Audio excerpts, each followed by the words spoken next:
before perhaps where she might have been, the ultimate for her might have been, a French actress like Anna Karina or Edie Sedgwick or Bob Dylan. I think with Easter you start to see a shift that ends up, later into her career where she's suddenly, she'll be talking about the incredible inspiration that she draws from, the work of Mother Teresa or the Dalai Lama. I think you see the beginning of her thinking about something more than just pop culture. That ceases to be a satisfying source of inspiration for her, and suddenly, I think with the track Easter, she starts to sort of consider more spiritual concerns. This broadening of Smith's lyrical concerns was accompanied by a widening of her commercial appeal. She moved from cult figure to household name after her cover of Bruce Springsteen's Because the Night gave the Patti Smith Group their first hit, reaching number 13 on the US Billboard chart. She deserved to have her one brilliant pop single, and it didn't happen with Piss Factory, it didn't happen with Gloria, it didn't happen with Ask the Angels, but it did happen with Because the Night, and it was a brilliant 3-minute pop single. It didn't necessarily say everything that Land had, and it wasn't going to revolutionise rock and roll or tear it apart or whatever, but it was a brilliant pop single that travelled internationally in 1978, that everyone was singing in 1978 throughout the world, and 30 years on we still are.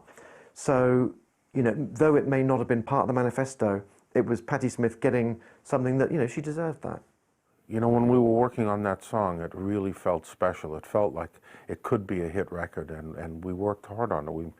We worked on it and to try to bring out the excitement of it all, and I think we got it. Bruce gave me the music, and it was on a cassette, and I really didn't want to listen to it because I wanted to write my own songs with my group, and I knew it would be good, so I avoided it. But finally I listened to it, and the words came to me like that. It's a love song for my husband, and we did the song, and people, I was right, people did respond to it immediately. Take me now, baby, here as I am. Pull me close, try and understand. Desire's hunger is the fire I breathe. Love is a banquet on which we feed. Bruce gave Patti the song because Jimmy Iovine was producing Patti's album, and he realized at some point that he didn't have a single that was a strong enough song or a strong enough single. And he had worked with Bruce in the past, so he went to Bruce and said, Bruce, do you have a song? I'm producing Patti Smith. Do you have a song that we could have for the album? And my recollection was that Bruce said to him, well, I have this song, Because the Night, that my band and I play, but it doesn't really sound like us. After I wrote the song, it doesn't sound like us as Bruce Springsteen and the E Street Band. And he said, yeah, you can have the song. And so evidently Patti and Bruce then got together, changed a few of the lyrics so that it was more appropriate for Patti and a woman singing the song rather than a man singing the song. And it really worked. The combination of everybody on that song really worked. I don't think it was really so much apparent at the time, although there were connections between them, but in a sense, Patti Smith was almost doing a female version of what Bruce Springsteen was doing. Springsteen was very much about restoring meaning to rock and roll, and personalizing it. Like it just seemed like every fan had such a direct connection to him and what his music meant. And I think Patti Smith was going for that exact same thing. There were a number of similarities. Bruce would talk on stage and tell stories. Patti would, go on to these poetic kind of reveries. There was a desire, I think, on both their parts to really raise this music and make it so important that it was undeniable to people. They were both individuals for whom rock and roll meant everything. Was it true Patti Smith? By no means, in my opinion. But it was a safe enough song to appeal to the masses. And of course, Bruce Springsteen was involved and he wrote it, and that was another reason why it was a very safe song to do. And like I said, a lot of money was on the table, And now you had to deal with record executives and things. When they were first doing Patti Smith, everyone was like scratching their head, wondering, what is this going to be? Nobody had any preconceived notions of what this was going to be. This was something totally new. It's difficult. I mean, the wrong producer could have pulled this in pulled her music in a direction that was not as much Patti Smith as it should have been, or not as much as what the fans saw on stage as it could have been. But Jimmy was a good match for this music and her, and he understood what it should be. They called him Jimmy Shoes because he would, he would always forget his shoes. He would sleep in the studio days and days at a time. I mean, he would just not stop working. Once he got excited about something, everything went out the window. Hygiene, everything. Though Jimmy Iovine had helped to bring a mainstream sensibility to Easter, the provocatively titled Rock and Roll Nigger did much to preserve Smith's reputation as a recording artist capable of inspiring great controversy. Freedom is inside of me. It means that I'm not hung up with like anybody's idea of how I should be. I'm outside of society. I'm an artist. Rock and roll is my art. I'm a nigger of the universe. And I'm free because I can leap up and scream. I can put my fist up in the air. I don't give a shit, Baby was a black sheep, baby was a whore. Baby got big and baby got bigger. Baby wants something, baby wants more. Baby was a rock and roll nigger. I think that what Patti was trying to say in Rock and Roll Nigger and songs, other songs that the public may have felt that the lyrics were harsh or severe, I think that's how she honestly felt about what she saw around her. I think that's how she expressed herself. I don't think any of this was made up. I mean, as a matter of fact, I know it wasn't. It's not contrived. It's how she naturally hears it and sees it, and then she expresses it through her songs and her melodies, and it seems perfectly natural to me.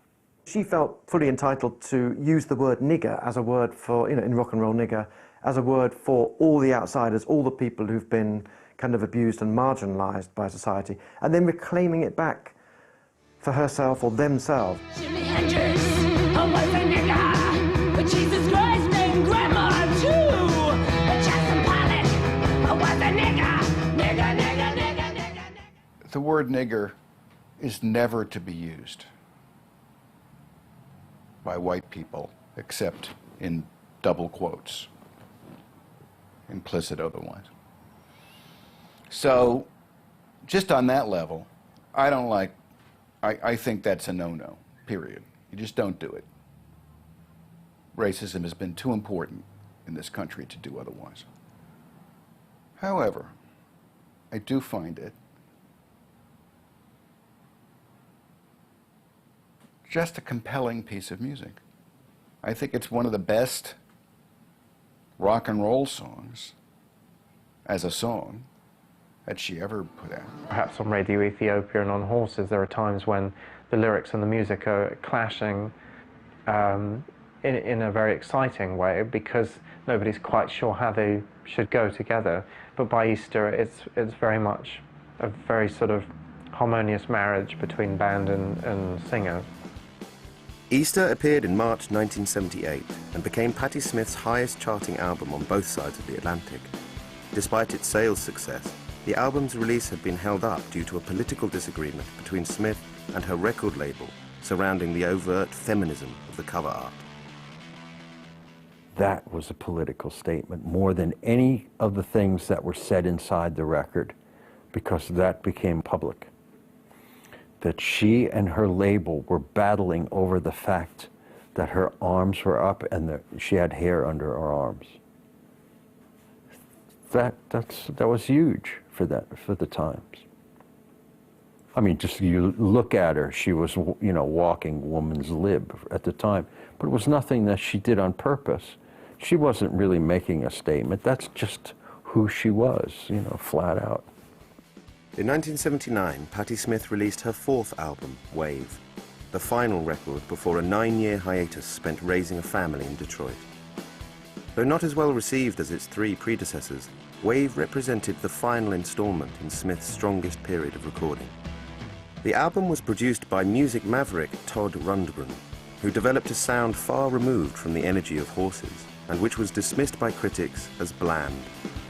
Smith's lyrics also departed from the political and radical statements of her mid-70s writing and became concerned with the vagaries of her personal life, in particular her relationship with future husband Fred Sonic Smith of the MC5.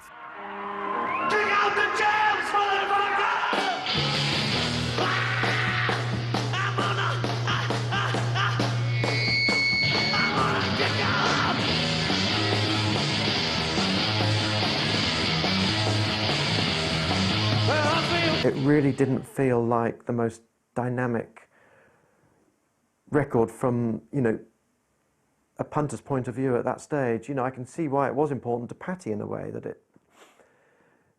But we don't care about that as fans at the time. You know, it's not what the art is, what you get as a member of the audience. It's what Patti got from Little Richard in 1955 that she wouldn't have got from him in 65. All the Rolling Stones in 65, but they didn't have it really in 73. And it's Patti, she did have something completely compelling and magnetic in the mid-70s, but by Wave, 79, it kind of, what was great about Patti then, for a younger audience, was just not being translated anymore. Wave is quite rough sounding, it sounds quite rugged. I don't think it's necessarily not a commercial album, but there's probably a feeling that after the experience of Because the Night being a big hit, there's something about Wave that is taking a step back, which it's too late in the way because the door's already open, in that they are playing these massive shows after Easter, and certainly by the time she's touring with the Wave album, you know, they are playing these massive stadiums worldwide.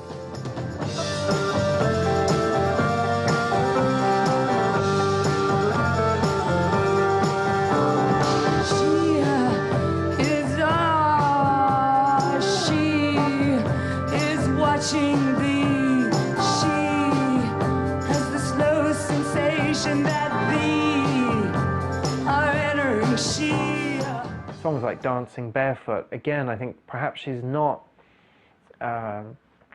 challenging God, as she was talking about trying to do with Horses or with Easter or even before with Radio Ethiopia, but in a way she's looking to find like perhaps a comfortable relationship with spiritual issues. A kind of flirting with self-destruction and a flirting with transcendence, a flirting with getting beyond this world.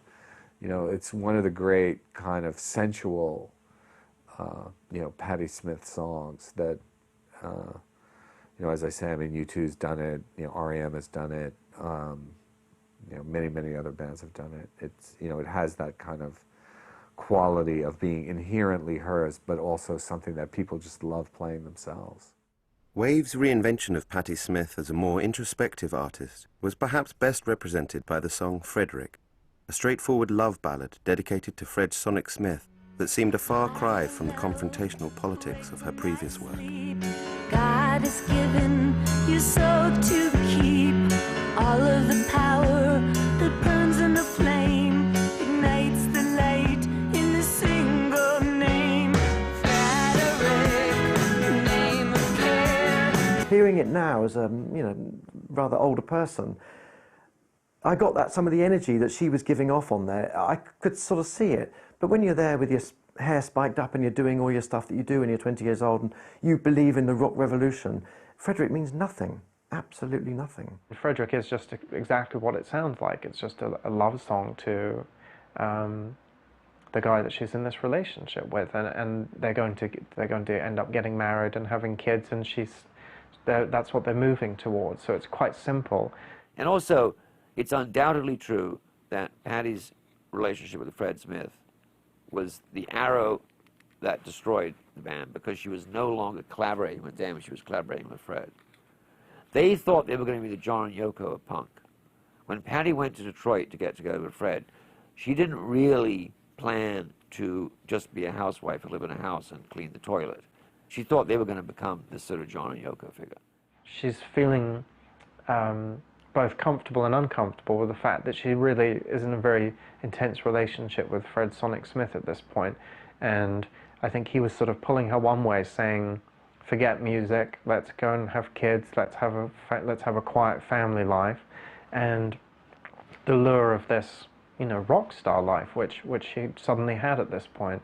And so Wave, I think, is all of that confusion in one record.